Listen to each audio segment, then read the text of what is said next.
You people must be exhausted, huh? Having been sitting here and listening. Well, where were we now?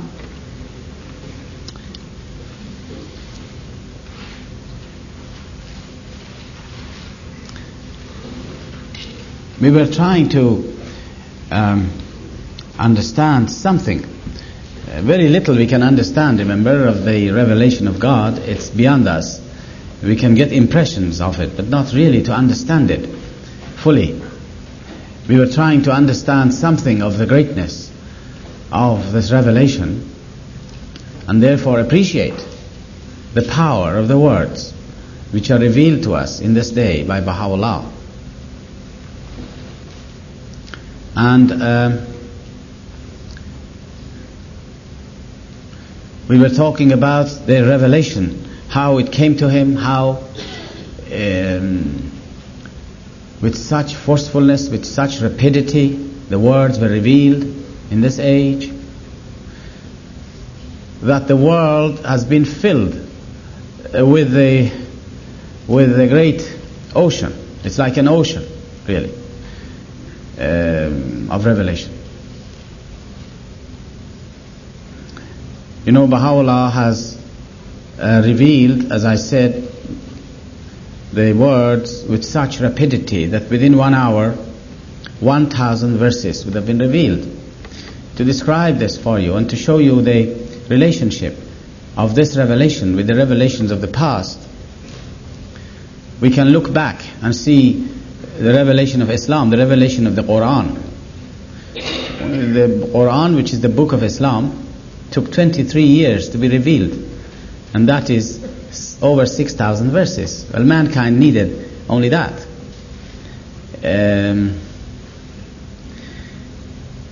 When the Bab appeared, his revelation was so much more profuse in pouring out his words that it took him 6 hours to reveal 1,000 verses. Now Baha'u'llah would reveal that in 1 hour. 6 times, almost 6 times faster than that of the Bab. It's very difficult to imagine what it is like to be placed in that time when revelation came to him. And when the revelation came to him, it was so powerful. The influence upon his own physical body was such that he says whenever revelation came to him, it was as if his body was put on fire. All the limbs of his body was put on fire. And this is why people could not fully look into his face at the time of revelation. They would be so overwhelmed if they did. There were so many people who tried to peep in the room where Baha'u'llah was revealing, and they could not stand it, and some of them fainted. Baha'u'llah would give permission to some of the followers, some of his disciples who begged to see the revelation, that he would allow them to come in.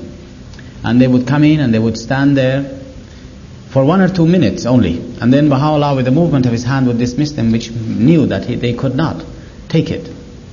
And those people were so shaken during that experience. The experience was so much soul stirring that in one of his tablets Baha'u'llah says, if man was not weak, if God had not created man as a weak creature, we are weak creatures really, in one sense. If man was not weak, we would have allowed all people to come and witness the revelation of the Word of God. But they cannot stand it. You see? So, for 40 years, in this way, divine revelation had been pouring upon mankind. And as I said, it has drowned this world in an ocean of revelation. And yet we have only a portion of that revelation in writing. A portion of it. Because there were so many days and nights in the life of Baha'u'llah that he poured out from his lips, the word of God, revealed so many things which were not recorded. When he was those years in the mountains of Kurdistan,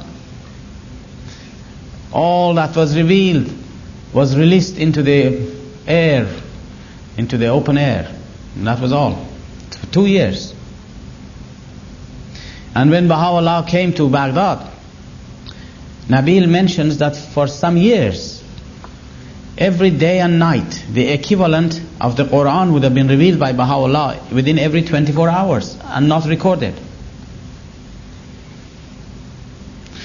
And even there came a time that Baha'u'llah ordered his secretary. At one stage in Baghdad, he was so disappointed from mankind and humanity and those people who were supposed to be his follower or followers of the Bab. He was so much distressed with their attitude and their condition that he asked his amanuensis, his secretary, to take a great portion of his writings, wash them and throw them into the river, saying mankind is not worthy of it in this age.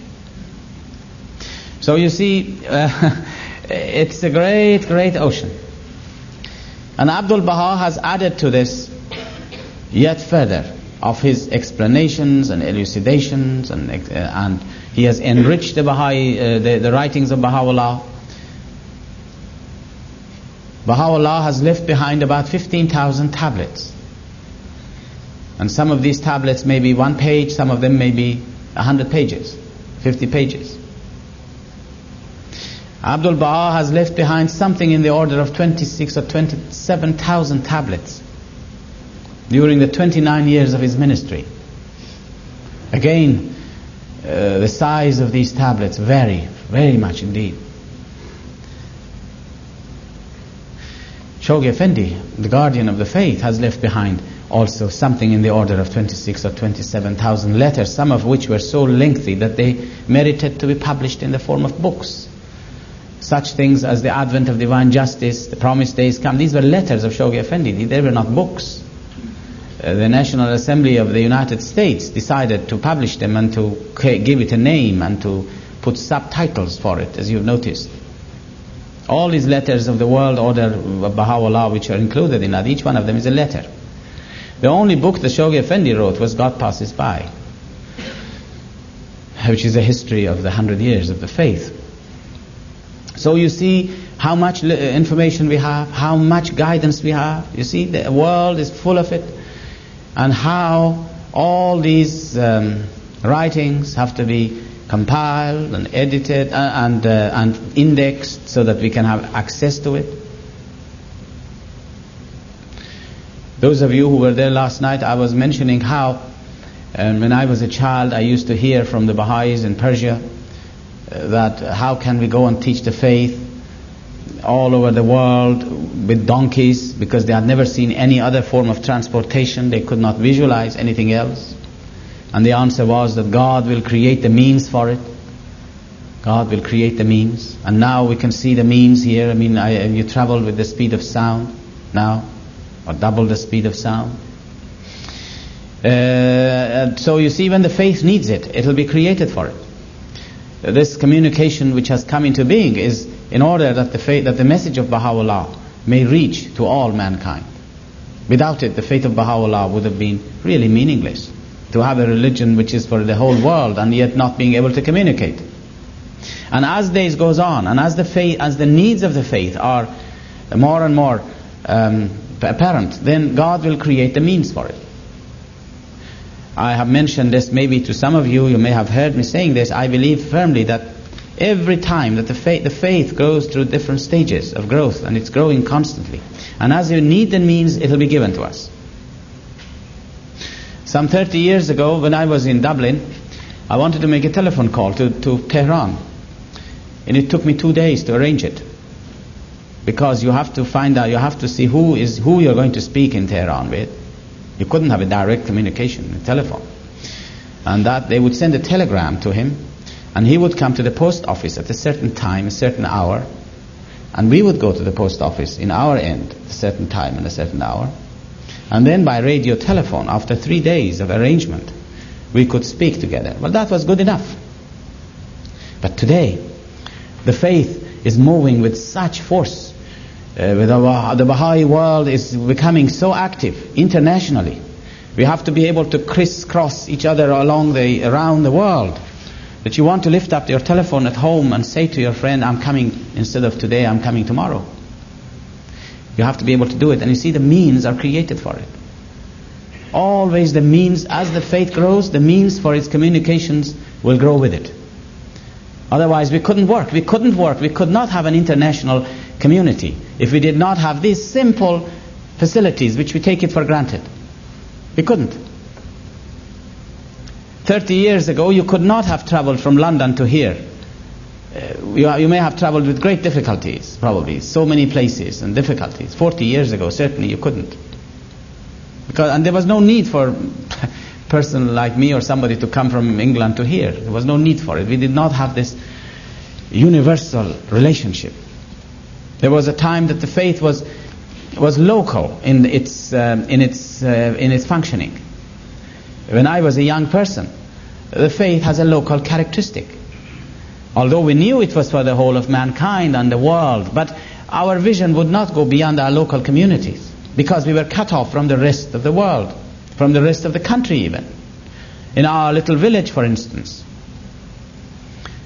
if only a person would go once a year to the capital, it would be considered as one of the greatest acts he had done, to go to the capital. And when he came back, he would be considered as a very special man who had been to the capital.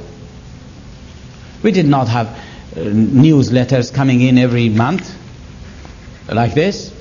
We did not have any of these things. The faith was really having a local characteristics. We used to teach in our town. We had the tablets of Baha'u'llah and Abdul Baha and the writings of Shoghi Effendi. Whenever it came, it would reach us. Occasionally, every 6 months, maybe we would hear something from the Central Assembly in Tehran. So you see, the faith was local in character. Our visions was local. And then, it was like this until Shoghi Effendi really gave us the vision of national consciousness. And this happened in the 1940s. In America, it started in 1937 when the first 7-year plan came. And then in here they acquired a consciousness that you shouldn't be concerned with your own town, but that you should be concerned with the whole country. But in the rest of the world, it was in 1940s.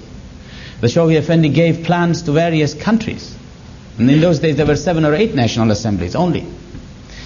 And to these 7 or 8 national assemblies in the 1940s, Shoghi Effendi gave them a plan to extend their teaching activities in other towns. And the idea occurred to us that we can and we should communicate with each other. And then the national communication was such that we could go from one town to another. We had then cars coming in, we could travel from place to place, from one town to another. And we acquired gradually, until 1953, we acquired the national consciousness. The faith rose up from a local level into a national level. In every country in the world, people began to act as one nation. You could see that. People pioneered from one end of the country to the other to form local spiritual assemblies. And so he rose up from that state of local into national. And it wasn't until Shoghi Effendi launched a 10-year crusade with which he brought the whole world together. And it didn't happen right away. It happened 10 years later. In 1963, when we had this Jubilee celebrations in London, in the Albert Hall in London, when we realized we became an international community, we acquired a consciousness of international consciousness. Then it was the whole world. Baha'is began to travel from one end of the world to the other. We used to send pioneers from one country to another country, one end of the world to the other. But in the 1940s, it wasn't even conceivable that somebody could pioneer, say, from Persia to England. It was impossible to even think about it. You wouldn't think in such terms. If you wanted to pioneer, you would only go to a town in your own country. So you see how we raised from local into national into international community. And as we rose in these conditions, the world facilities, the physical facilities, rose with it.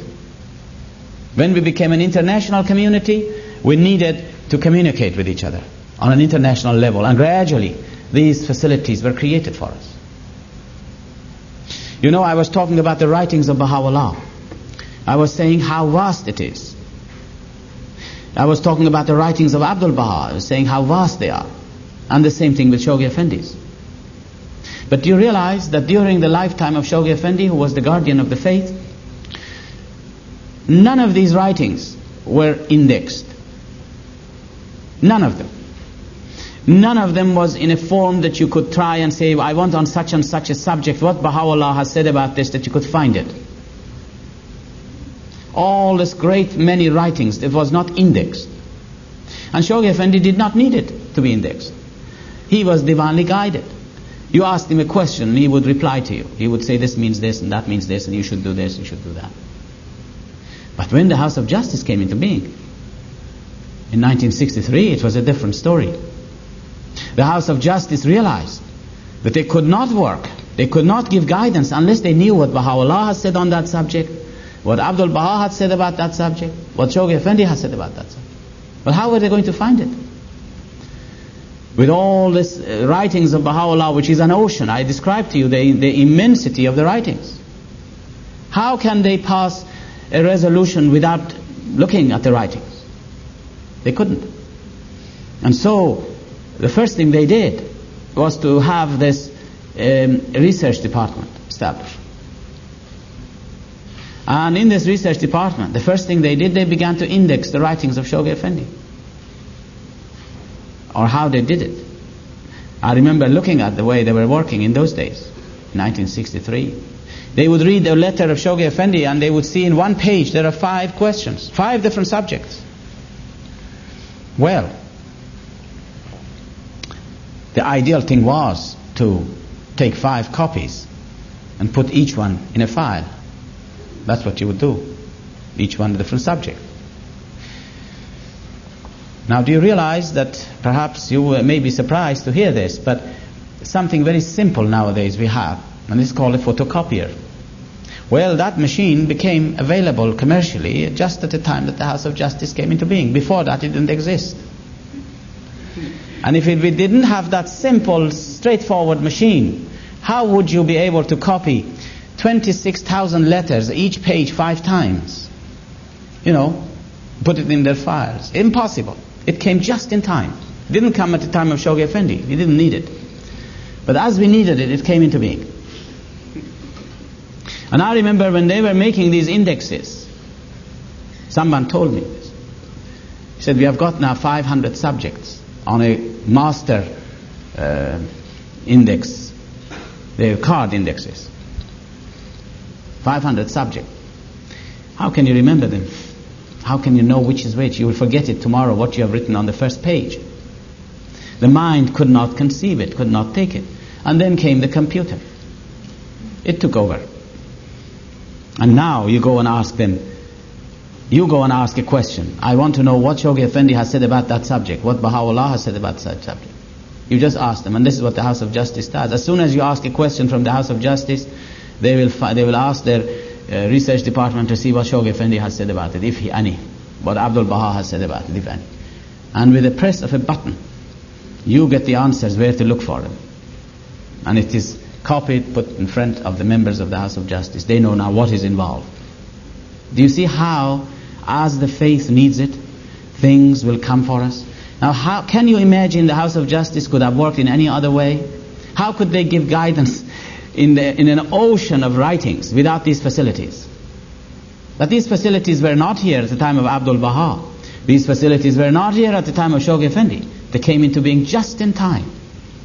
And I can assure you that as time goes on, and as the speed of the growth of the faith increases, and when great numbers come into the faith, and we are going to be faced with complexities of administration, which we now cannot even imagine how we're going to handle it, facilities will be created for us. The world, all these things will be solved. God will create the means. I told you this yesterday. This is what I remember I heard this when I was 8 years of age. When the believers could not imagine they can travel throughout the world on donkeys. And they had never seen a bicycle even. They couldn't visualize any form of transportation. And they were asking, how can we go? And the answer was, this is the cause of God. It will create the means for it.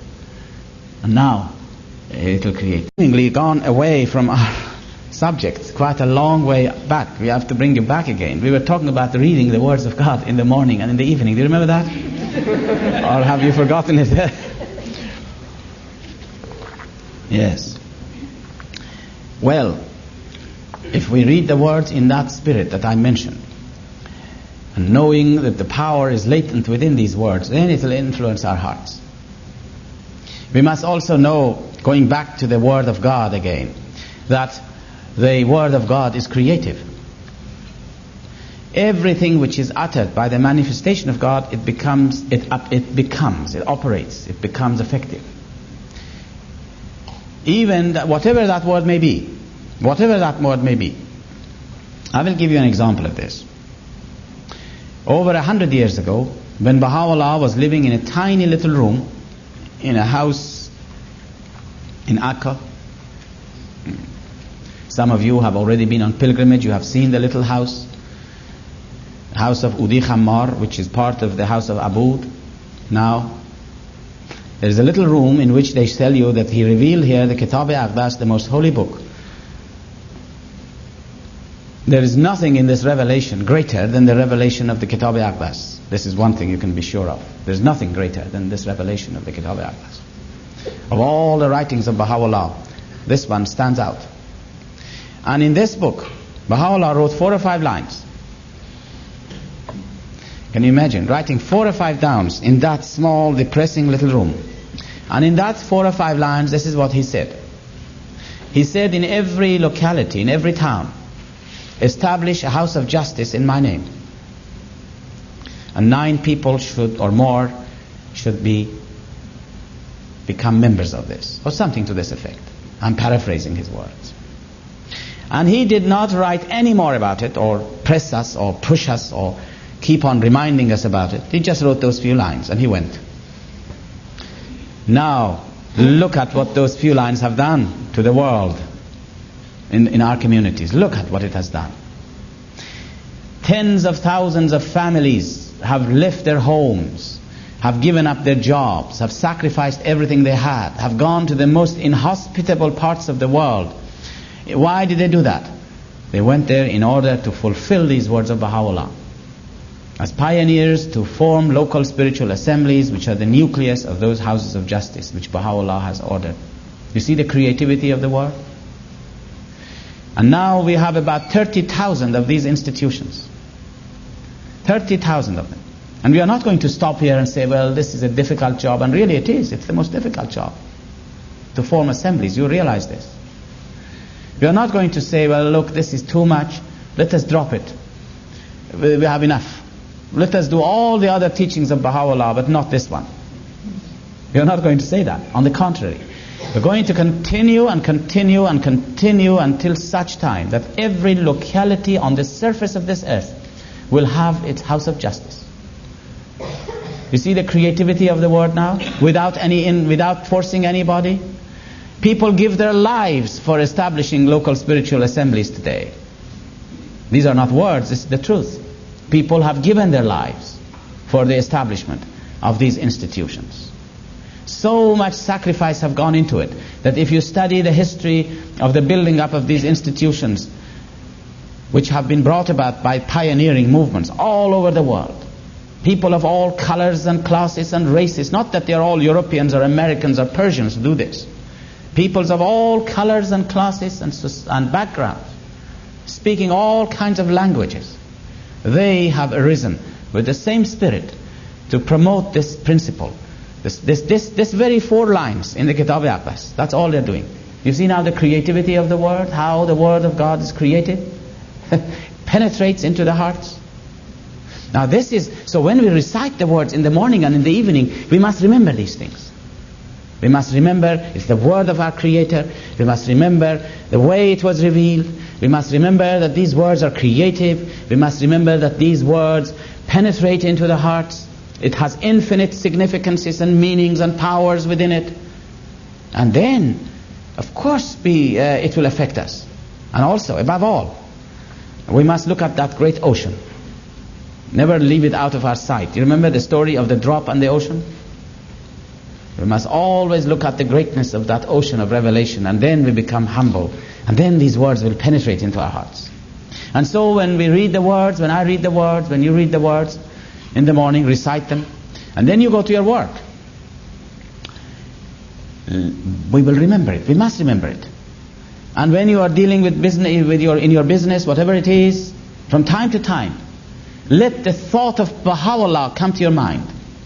Let it flash into your mind, Baha'u'llah, his words that you have read this morning. Just flash it. It comes as a flash in your mind. And it becomes like a sharp electric impulse in our bodies. And even the man who is looking at you, is not a Baha'i, he could notice a difference in you. There is something happens. You just are a different person. You've just been in communing with him in that instant, without interfering with your work. And so you see, in this way, the food is being digested now. What you have read, they'll penetrate into our hearts. And then you become hungry when you get home to read more of the words of God.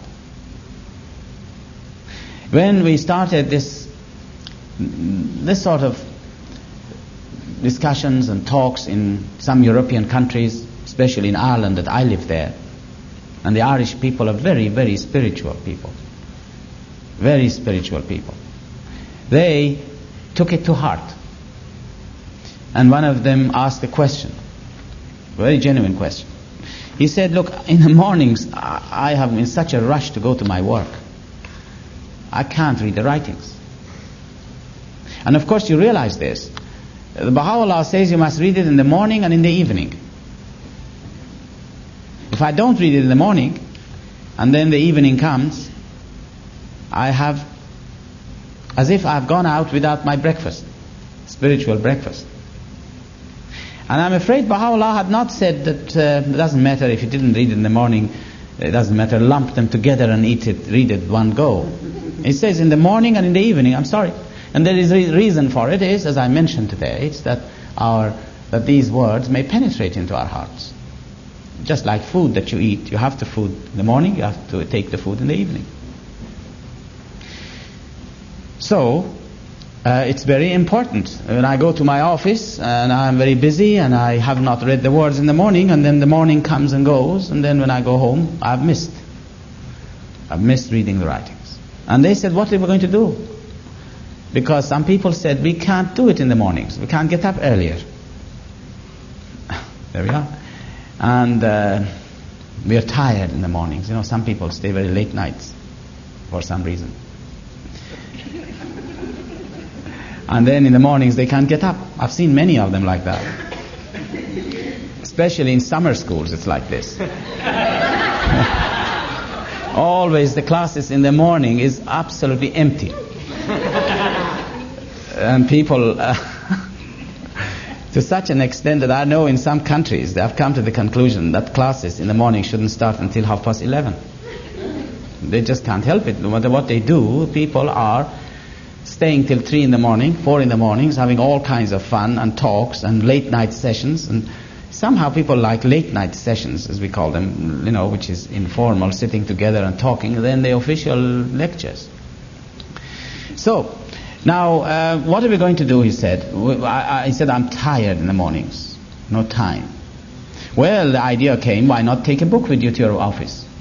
You can't let this day pass without reading the words. So take a book with you, one of the writings of Baha'u'llah. And so it became customary for some people to take the hidden words with them. And then they find 10 minutes to sit down at some place and read it. You see, this is important, to be serious about it. And to be regular. It's no use to read it this week and then next week saying, oh yes, we must read every day. I read last week one passage, I read one passage this week. You know, it's just saying I've eaten my food last month and I'm going to have another feed today. You know, Baha'u'llah has said every morning and every evening. And he said, if you don't read it, you are not faithful to the covenant of God. I tell you a story. 2 months ago, we were in Paris, and we were staying with some friends. My wife and family, and we were all staying with some friends. We had an Irish young lady who we knew she was in Paris also. And we invited her to come and stay that night with us so that we could see her. Oh, she said, I would love to come. But she said, I'm in town now. I can't go home. I have no pajamas to bring with me. I have no toothbrush. Oh, these people said, we'll give it to you. Doesn't matter. Come on in. She said to me, there is another problem. Now all of this happening to visiting. I said, what is the problem? She said, these people we are staying with, they have no English books. No. She said, I must read the writings tonight and tomorrow morning. I have no books with me. Have you got an English book that you can give it to me of the writings of Baha'u'llah for tonight and tomorrow morning? So that she could come and stay. You see now how serious it is? This is how they have taken it to their hearts. And now the faith is growing there with beautiful qualities of people coming into the faith. Now all of this is really because we are turning to Baha'u'llah, obeying him, his teachings, obedience. If he is the voice of God, then he must be obeyed. Obedience. So now, so much about reciting the words in the morning and in the evening. And you know why we said all this about reciting the words in the morning and in the evening, how this came about, you remember? We were talking about the soul. We talked about the spirit of faith being born. This morning we talked about how the spirit of faith is born. How our soul becomes pregnant, becomes fertilized by the influences of the revelation of Baha'u'llah, and how it will give birth to the spirit of faith. And then we said, now that you have given birth to, like a mother who has given birth to a child, you have to feed it. That's why we talked so much about reading the writings of Baha'u'llah. And I want to remind you again, there's a great difference between the writings, like tablets of Baha'u'llah, and his prayers. Prayers are different things, and writings are different things. And we said this morning how opposite of each other they are. You remember that.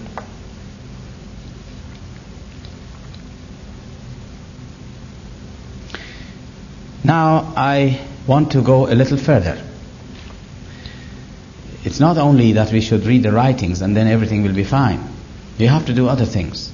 Just as I said this morning, in order to live, you have to do a lot of things together. You have to eat, you have to sleep, you have to cook, you have to shop, you have to wear clothes, you have to do a lot of things to live. And it's the same thing in the faith. You have to do a lot of things together.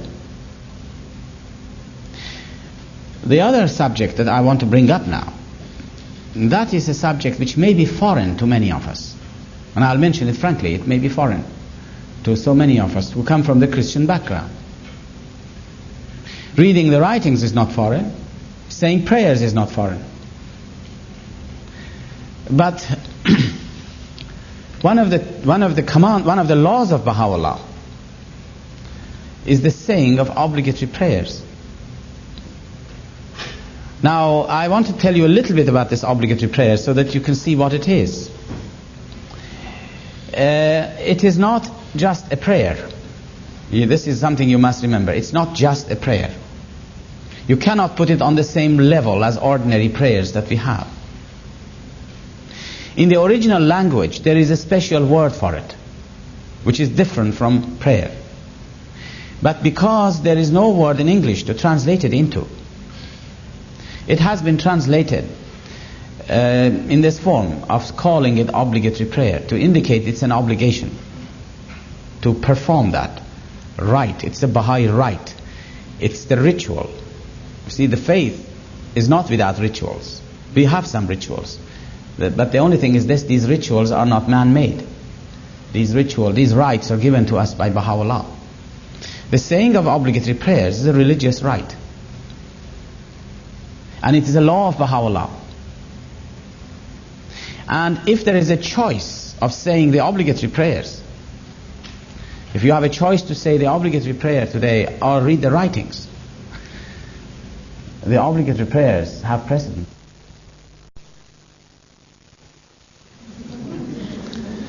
And it's very beautiful. You see, God has not forbidden, has not withheld from us all the pleasures of the world. You must not think that Baha'u'llah has come to stop us having pleasure. All the pleasures of this world, you can enjoy it, and it is for you, but you have to do it in the right way. Baha'u'llah mentions the idea of detachment is not to become a poor man and a mendicant or live an ascetic life. You can, he said, have all the good things of this world. He said, in fact, all the good things of this world, in one of his tablets he mentions, all the good things of this world is created for the loved ones of God. It's all created for you. But he says, do not become attached to them. Do not make them to rule you, to rule over you. But you can have them. He says, if you can eat in vessels of gold, eat vessels of gold. But don't become attached to them. Don't let them become your master. So you see, the idea of detachment is so different from what people think. When you say detach yourself from the things of this world, some people think now this means you have to become careless, you have to give up the world. And this is against the teachings of Baha'u'llah. He has never told us to desert the world. He says, in fact, he says, engage yourself in all the work and the professions, and he says your work is service, your work is worship of God when you are working.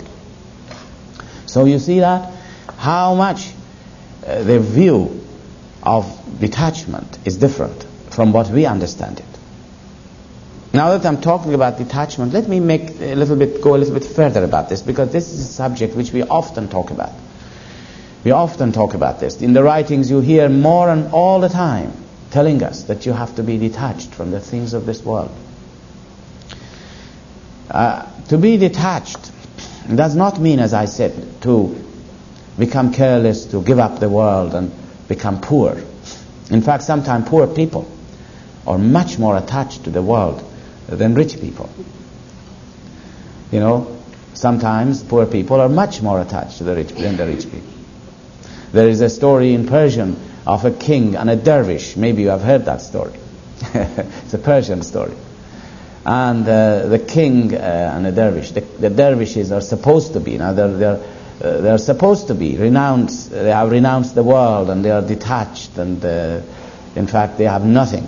And they have really, that's one thing, they have nothing. And they go around and they have got a little basket.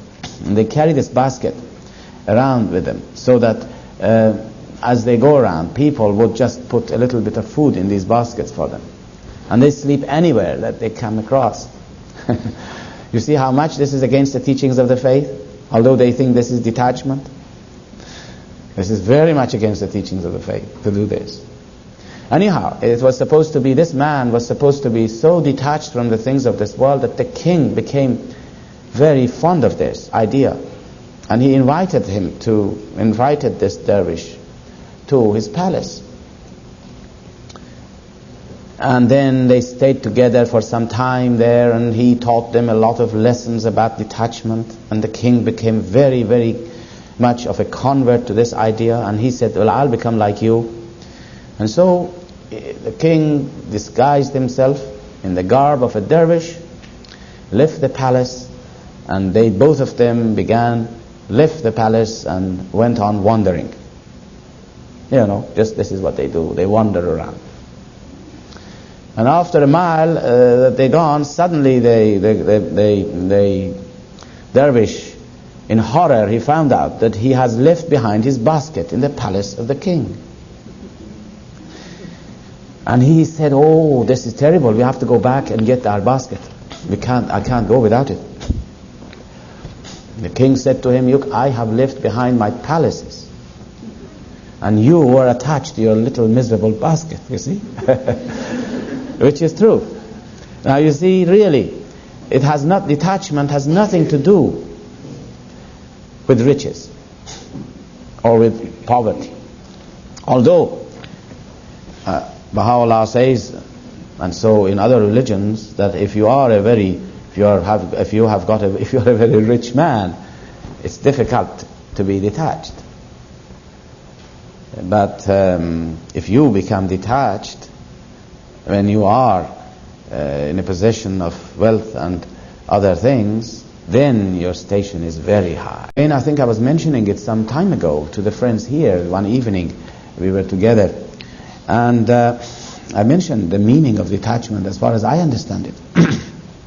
I'll repeat it for you here. You know, every person, all of us, by nature, we are very possessive people. By nature, man is possessive. We want to possess things. We want to own things. We want to own our own things. And as you go around, you go and always add things to your collections. We are collectors. You have a house, you have a business, you have money, you want to add to it. You go out, you find something beautiful, a beautiful painting, you add to it. This is your collections. You bring it home. And we gather these things all around us. This is true, really and truly. I suppose if somebody looks down upon us from the spiritual worlds of God, who have passed from this state of attachment, they will be amazed how we are gathered things around us, you know. It's like these little creatures who store their food, you know, and they are protecting it with their lives. We are really very queer people. This is the way man is. This is the way God has created us. What can you do? This is the animal in us. We are possessive. And we are the master in this. You know, the master always stands in the middle and all our things revolve around us. We are the most important thing. And everything revolves around it. Everything beautiful you buy, you add to your collections. Until one day, you come across the faith. And you say, this is a very beautiful thing. This is the most beautiful thing I've got. And then you add it to your collections. Yes, you are in the middle, and all the things revolve around you, your house, your business, your family, your possessions, and your faith. You see? You have an hour for your hobbies, you have an hour for your family, you have so many hours for your work, and you have an hour for the faith. Well, such a man is attached to the things of this world. He is not detached. You see? He's not detached. He is attached. Because he pays the same attention to his house, or much more maybe, than to his faith. But if you put the faith in the middle of your life as a pivot, as an axis of our life, and then we and our possessions revolve around it, then you are detached. You still can keep your possessions. But the faith is first in your life. This is really a practical way of knowing what is attachment and what is detachment. And so that when the challenge comes to us, and always challenges come to the Baha'is, to arise and serve the faith. When the challenge comes to us, then we know what to give, how much of our possessions to give, how much of our time to give. And you will give all your time if necessary, because the faith is first in your life. And if I want to move my home and go to some other town, I'll find out whether the faith is going to benefit from it, or whether the faith is going to be harmed by it. And then I'll do according to what the faith needs. This is really a criterion for finding out whether one is attached or one is not attached to the things of this world. And I will mention one form of attachment which is the most formidable and the most harmful and the most difficult maybe. It is not attachment to things. It is attachment to our own self. The ego. Attachment to our own self. This is the most dangerous form, and it will take probably a lifetime to get rid of it. A lifetime. It needs spiritual battles that we have to fight always within us to subdue the self. The self is the greatest enemy we have. And I don't want you to mix up the self of man with the soul. The self is what is the animal self. Is the force within us which drives us towards animal nature. That is the self.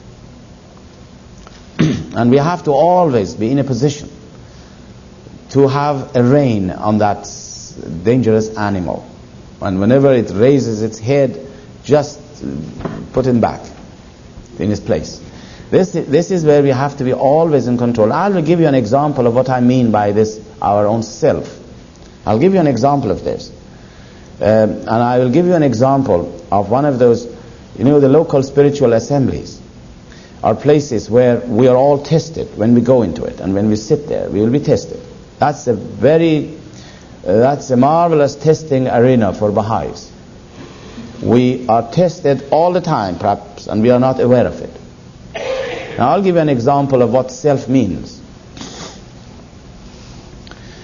An attachment to self means we become attached to our opinions. I love my opinion. It's my views. It is my views. It's very important, And I give my views. And if it is not accepted, I'll be upset. And if it is accepted, I'll be delighted. And I will go around and say, this was my idea. I was mentioning yesterday, the word I and my is really a very ugly thing in the faith, in life. This is my idea. But really, a person who is selfless is a person who gives his ideas and he forgets about it. Really forgets about it now. Not to just say outwardly forget about it, but really. And so that if your idea was put forward, and if they said, what a marvelous idea it is, we are going to write to the House of Justice and say this person's ideas have been so marvelous that I don't feel, oh great, now I'm elated and I'm exalted, this is my idea. Now as soon as you think in your heart, that way, be sure we are attached to our own self. This is the attachment to our own self. One example of it. Or if they came back and said, this was a terrible idea, this man's ideas is horrible. Every time he comes, he gives us terrible ideas. Okay. One should not be affected by it. You just have given your ideas, you forget about it. Because in this faith, now nobody is telling us that we should suppress our views. I'm not saying that. In a local assembly, we have to give our views frankly, and if you found that your friends did not understand you, you have to give them another explanation of it and explain to them. But once you give it in, once you give your ideas, it's no longer yours. You have to forget it. This is selflessness. Now, this was just an example of what self is. This I is the self. And in this faith, Baha'u'llah in this day and age has removed from us, from our midst, anything which would compel people or make people to become, to have a position so that they will become, they will go around and throw their weight around, as they say. There is no such a thing in the faith. This is one of the great bounties of God, that Baha'u'llah has completely eradicated the idea of personalities.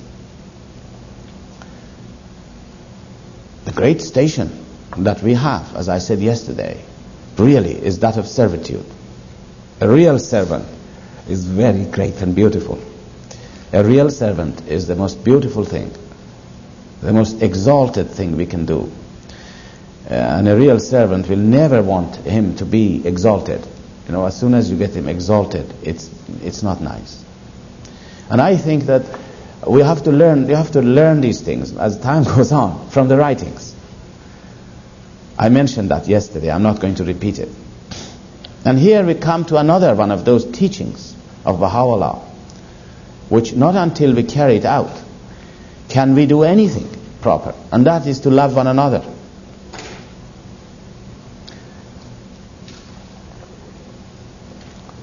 To love one another.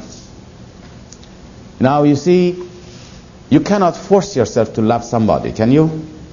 And it's no good to do that either. It's a worse thing. It's a bad thing to do. It's better not to do it if it is artificial. I know, we all understand this. Love must come from the heart. But it is easy to love people you like. It's not easy to love people you don't like. And we must also be practical. In all these communities, there are people who do something to you which you don't respond positively to. You feel irritated sometimes, maybe. I don't know. And that is why we come to dislike people. I'm talking to you frankly. Now, how can we love that person that you dislike or you don't like so much? And not until we are able to love him can we do anything in this life, in this faith. Nothing. You read the writings all day, you say your prayers every day, you carry out all the teachings of Baha'u'llah, but if you don't love the friends with all your heart, you don't love each other, then things will not go forward. We become frustrated, we become unhappy, even though I read the writings every day. Now,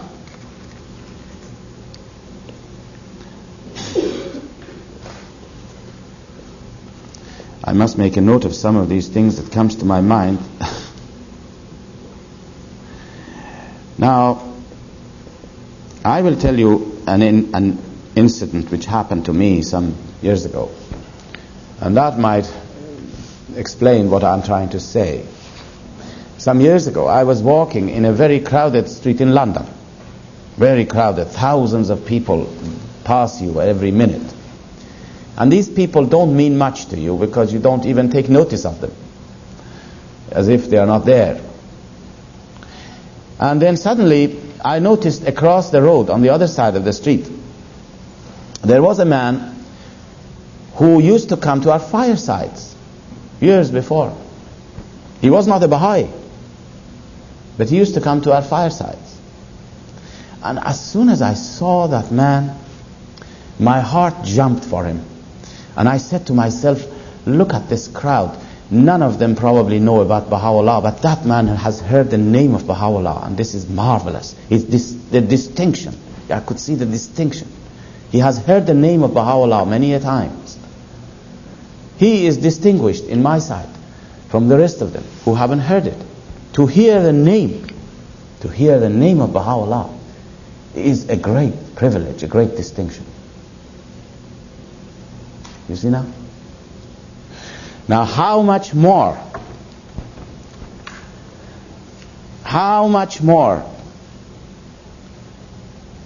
is the position of a person who says, I am a Baha'i? Can you see the station of this person? Forget about his doings. Forget about all the things he does which run against your grain and upset you. But look at what he has. He is a Baha'i. Now when I say he is a Baha'i, what does it mean really? I can only talk about myself. Do you know, really and truly, and I mean this, I cannot say I am a Baha'i except I'm related to him by name. It's just a name. It's just that I'm attached myself to his name. I cannot say I am a Baha'i, truly. Impossible to say that. But by name, I am attached to him. And that is a distinction. Who cares what I do and what my life is? Who is not perfect? Who is perfect? We all have our shortcomings. But this person has a trace of Baha'u'llah in him. Just a name. And that is a great distinction. You compare him with the rest of mankind, he stands far above it. Now look into his face in that way. Don't look at his problems and shortcomings that you might see, because you look into his face and see a trace of Baha'u'llah, and then you love him. I can assure you, you will love him because of Baha'u'llah, because of his attachment by name to him. And then you can embrace him without even knowing what his name is. Then you will never see the wrong things. And as soon as something happened that you disliked. You remember that. We are all full of shortcomings. This is a very important principle, really. And this is the meaning of humility. This is the meaning of servitude. Meaning of servitude is not to come in and bow before each other. But the meaning of servitude is to look into each other's faces and see a trace of Baha'u'llah. And then you love that person. And you become united with him. And then we have a sin-covering eye. I don't want to see the bad things. No, you don't want to see the bad things in me. Don't see it that way. And if of course somebody does something which harms the faith through his actions, which brings disgrace upon the faith, then it is our function to inform the institutions of the faith and say, look here, this person is doing something which is very bad. And then it is for the institutions of the faith to help him to overcome his problems. And if he didn't, well, they might even say to him, you can't remain in the faith. Okay, that is not for me to do that. But as an individual, we have to have a sin-covering eye and to see in every face a trace of Baha'u'llah. There definitely is. And that is what makes every person so beautiful, really. It's that which makes every person so beautiful and so distinguished.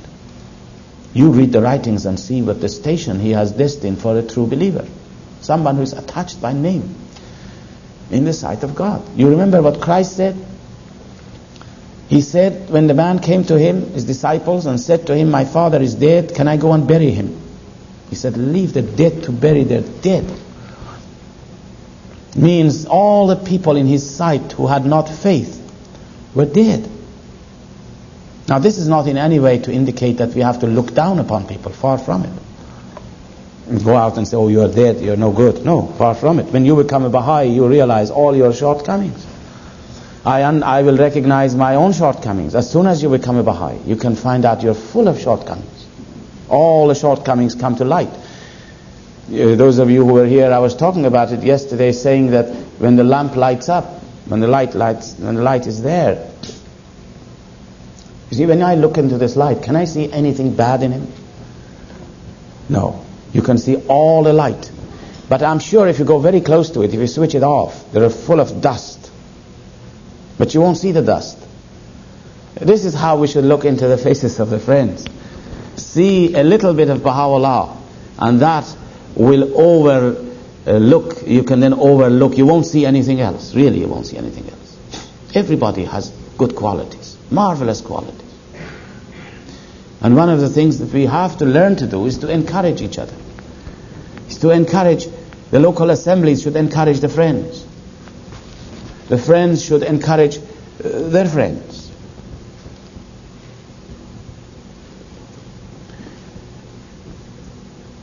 Encouragement is very important for our institutions to encourage the believers. And encouragement must be genuine. Really, if you ever come across a friend, a Baha'i who is disenchanted or who is not coming to the meetings or has got some problem, be sure that what has happened is that no one has encouraged him. He needs encouragement. I'll give you an example, a story of this. And this is a very beautiful story I had from one of our auxiliary board members in Britain. This woman is a teacher. And she teaches difficult children. All the rebellious type children are brought to her class. You know, children who nobody can manage them. When they come in, they really disturb everything. And she is in charge of this. In big schools, there is a problem. Often you come across children who no teacher can handle. Well, she tells us how she works with them. She said, I must find something good in them and then encourage them. That's the only way, he said, I can harness them. This is a very, very wise thing. This is how the faith has grown also. This is how Shoghi Effendi always, and Baha'u'llah and Abdul Baha encouraged something. They saw something in you which was good, and that thing they elaborated on and encouraged it.